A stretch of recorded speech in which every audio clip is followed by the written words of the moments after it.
Assalamualaikum everyone, welcome to the lecture number 3 on antibiotics. So as I have already classified antibiotics into three types. One is on the basis of mechanism of action, the other is on the basis of the effect, and the other is on the basis of the spectrum of activity. So on the basis of mechanism of action, the first one was cell wall synthesis inhibitor. And the cell wall synthesis inhibitor were included the penicillin, the cephalosporin, the monobactam, carbapenems, and the other one was glycopeptide. So the first one in the cell wall synthesis inhibitor is penicillin. So the penicillin has a beta-lactam antibiotic. It has a beta ring in their structure, so it is a beta-lactam antibiotic. And the first discovered antibiotic, and it is one of the oldest one. So what is the mechanism of action? The cell wall of the bacteria is made of peptidoglycan layer, and this peptidoglycan layer is made of the N-acetyl mevromic acid and N-acetyl glucosamine, and these are both bonded to each other through the glycosidic bond here. Now, the two layers of this peptidoglycan layer are connected to each other through this peptide chain. This is the one peptide chain on N-acetylmuramic acid, and this is the another peptide chain on another N-acetylmuramic acid. And this is the one amino acid here, and this is the another amino acid here. Transpeptidation, which is necessary for the strengthening of the wall of the bacteria. This transpeptidation is brought about by the penicillin binding protein PBP. So what actually the penicillin do? There is a cross linkage between this peptide chain. This cross linkage here you can see this cross linkage is brought about by the PBP, penicillin binding protein. The penicillin actually bind to this penicillin binding protein. Protein is also called the transpeptidase. This is the enzyme, and the penicillin actually inhibit this. So this is the mechanism of action of penicillin. So when this is inhibited, there will be no strengthening of the wall of the bacteria. So there will be weak wall, and the bacteria will be get less. Now the penicillin is divided into 5 groups. The first one is the natural penicillin, the other are synthetic penicillin and semi-synthetic. So the natural penicillin include the penicillin G and the penicillin V.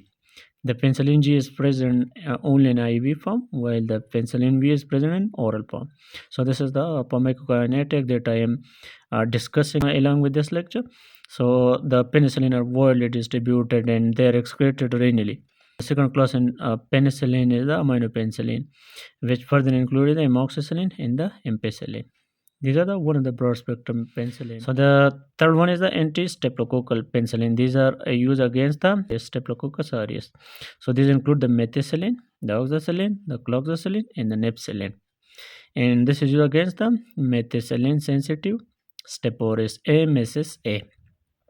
So the fourth one is the anti-pseudomonal penicillin. These are used against the Pseudomonas bacteria. The antibiotic in this group are the piperacillin and the ticarcillin. Sometimes the penicillin are combined with beta-lactamase, and their function is further exaggerated. So this include amoxicillin with clavulanic acid, which are present in the market with various brands. For example, they are present in brand like Augmentin, the Calamox, and Amclav, etc. And piperacillin are combined with tazobactam. Tazobactam and clavulanic acid are the beta-lactamase inhibitor. So going to the spectrum of activity, the penicillin are used mainly against the gram-positive organism. The gram-positive may be the gram-positive cocci, it may be gram-positive rats. In some gram-negative cocci are also covered by penicillin. For example, the Neisseria and the spirochetes, they are also covered by the penicillin. The penicillin are not effective against those bacteria who don't have cell wall, because these are cell wall synthesis inhibitors. So when the bacteria don't have cell wall, they will be not effective. So they are not effective against the mycoplasma, the chlamydia, and the rickettsia, are cell wall-less bacteria. So going to the adverse reaction of the penicillin.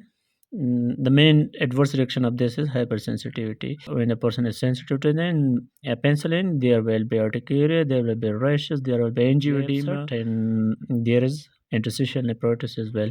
These are the other side effects of penicillin. Now going to the clinical use of the penicillin. As I have already told, these are used against the gram-positive organism. So the streptococcal infection, for example, Streptococcus pyogenes, and they are also used against the syphilis.